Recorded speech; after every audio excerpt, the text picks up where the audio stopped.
Yellowjacket men's basketball headed to Lacey, Washington for the 2016-17 GNAC Championships. Jace, just put that into words if you can. It was an emotional final day of the regular season, but everything worked out in your favor, and the season goes on now.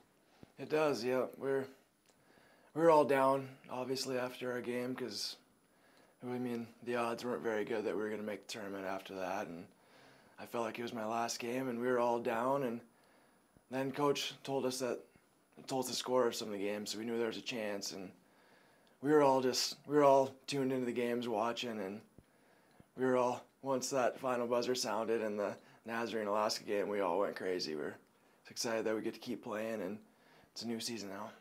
Now, you're a senior on the team. You're the only player on the roster who has playing experience in a GNAC tournament game. That was your freshman year. Do you look back at that at all for inspiration to you, or do you kind of just focus on where you are now 3 years later? It was a long time ago, so it's a completely different team. I play a lot different now, and I'm a bigger part of the team now, so I pretty much just focus on doing what we've been doing, and the experience helps. I know what it's going to be like a little bit, but for the most part, you just got to focus on what we've been doing all year and the little things to help our team win. Yeah, talk about that a little bit. You and Marc are the seniors on the team. We know how badly you guys wanted to make it. You had the experience. Marc was injured when you guys were freshmen. He didn't get to play in that game. What will it mean to play in a postseason game for him for his first time, for you the second time, and end your careers that way? It'll mean a lot to both of us. It's been a long couple years we haven't made the tournament, and it'd be nice to enjoy a little success and actually get to continue our season a little longer. And Marc's been great for 4 years here, so he deserves as much as anybody to get to go out in a conference tournament. Western Oregon, the opponent for you on Thursday. It'll be a rubber match. You guys beat them here very early in the season, your second conference game, and then, of course, on Saturday lost to them to end your conference season. What are you expecting in this third meeting? The teams know each other very well at this point. Yeah, obviously, like you said, we know each other well. It's gonna be a tough game. We're gonna have to grind it out. They're a tough team. They play hard and play great defense, and similar to us. It's just gonna come down to whoever can make more plays, but I like our matchup, and I know the guys are going to give everything they have, and I'm excited to see how it goes. Marc, it was a wild finish to the regular season for the Jackets, but at the end of the day, you get into the GNAC tournament as the number 6 seed. Talk about how you guys were feeling after the game. I know it was disappointing at Western Oregon, but talk about the hour or two after the game as you watched the other results and ended up getting in the tournament. Well, yeah, like you just said, after we played the Western Oregon game, a lot of things weren't, didn't look good for us. We knew we needed to win that game to get in. So in the locker room, we was all down, But then we started looking at some scores and seeing some teams were losing. And we saw, like you said, a couple hours later, we saw, I think, Nazarene lose to Fairbanks. And they were the last team we needed, to lose to get in. So once we saw, that buzzer go off, it went from, sadness to, happiness. So now we get to play another, at least another week of basketball. Talk about what that means for you personally, being a senior on this team. The squad hasn't made it to the tournament since your freshman year, and even then you were injured, so you didn't get to play in that tournament game. What does it mean for you to get to this tournament? Oh, it means a lot to me. Like Coach is always saying, we haven't been there the last couple of years. I still technically haven't played in a GNAC tournament game, so that was one of the goals I set, personally for myself, to help these guys get to the GNAC tournament, and hopefully we can make a run in it. It was a tough end of the season for you guys. You didn't finish as strongly down the stretch as maybe you would have wanted, but you're in the tournament for a reason. You defeated Western Washington, the conference champion, on the road, and you beat Alaska Anchorage here. It was a last-second shot by you that won that game. Talk about the season overall, the big wins you guys had, and why you're excited to face a tough field this week. Oh, it's, we just had a lot of up and downs. We started off really good, 6-2, and then, the last, 10, 11, games didn't go how we planned. But, like Coach is saying, we beat the teams we needed to beat to, own a bunch of the tiebreakers and stuff like that. So now we just got to, show in this tournament why we do deserve to be here.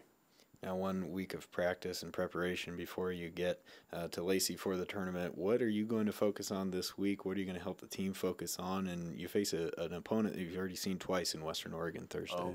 Basically just, coming to practice, same mindset, stay focused, just don't put extra pressure on ourselves knowing that we're, still playing basketball, You know, we've beaten Western Oregon before, so that we beat them here. They beat us at their place. So now we're on a neutral court where we're all pretty confident we can beat any team in the conference tournament, especially on a neutral court. Well, you know, we knew going into last week, if we, you know, by the time we got to Thursday's game, we knew that if we had won Thursday, we'd have got in after Seattle Pacific lost Wednesday. So that was our focus going in, trying to win that game Thursday. Our guys competed their tails off, and you know, the last minute tie game, and Concordia made just a huge play. So at that point, we kind of knew Saturday that you know, we knew we needed both those teams to lose in Alaska, and we needed to win. And then the last hope was if we didn't win, we knew that we needed the two teams in Alaska to lose and Seattle Pacific to lose. So we knew we had to dodge a lot of bullets on Saturday, and obviously we wanted to win the game. So I thought our guys we competed hard and played really well. Western Oregon is just really, really good. They're well coached.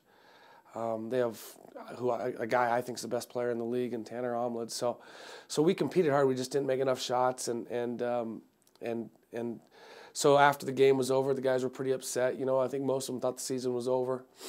But you know, as a coaching staff, we kind of knew we had a little bit of shot. We just needed some help, and you know, wow, we got that. You know, we were fortunate to get the help. You know, we were driving back from Monmouth to Salem, and knew Simon Fraser had pulled off that upset. And then by the time we got back to the hotel lobby, we were just sitting around waiting for pizzas, watching Fairbanks and NU, hoping that Alaska could hold off, and you know, the basketball gods were good to us Saturday night. Yeah, bottom line, Yellowjackets are into the tournament. First time in 3 seasons.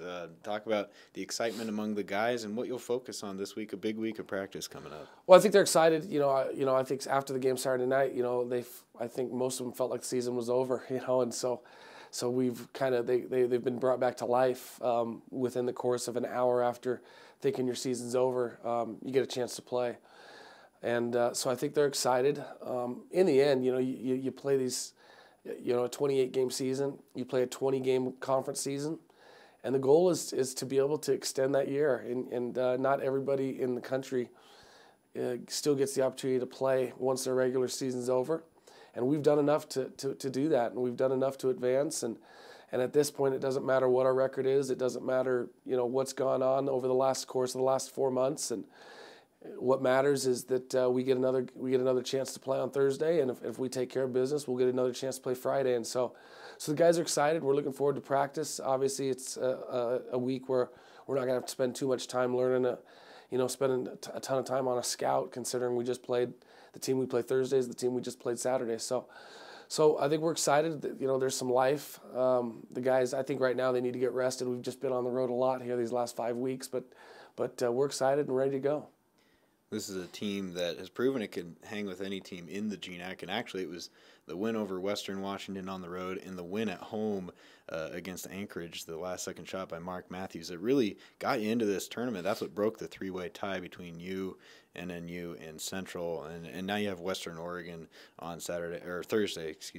Comment on that matchup. You beat them here. They just beat you on Saturday, a very familiar opponent.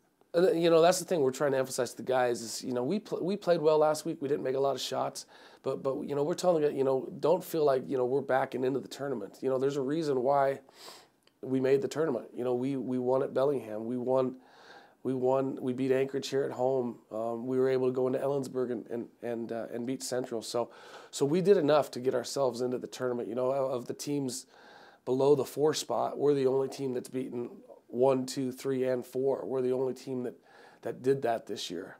So, you know, we don't feel like we're backing in. We feel like we can compete with anybody. As far as Western, they're really good. They guard. You know, they're not a big team. They're not the biggest team, but they do cause some matchup problems. You know, they have a 5-man that can step out and shoot it. Their guards are very good. But, you know, when you look at them, it's just their ability. They really cause problems defensively. They get out, they pressure, they get in passing lanes. They really try to take you out of what you do. And then, you know, I can't say it enough. I just think that the Tanner Omlid, he's just, I don't know if all my time that I've been here in the GNAC, this is my 6th year, I've ever seen a player quite like him. He's by far the best defensive player I've seen since I've been in this league. He controls a game on the defensive end. Just he's everywhere. You feel like there's 3 of them out there half the time, And he just he makes those guys go. He has incredible energy, plays with just a motor that's beyond and beyond anything I've seen. So we know when we go into game planning for Western Oregon, we have to be cognizant of all times of where he's at on the court, and a lot of it's where he's at on the court defensively. He's just so disruptive. So they're just a really good team. They're really well coached, and we split with them. And this is kind of the rubber match, and we're excited about the opportunity.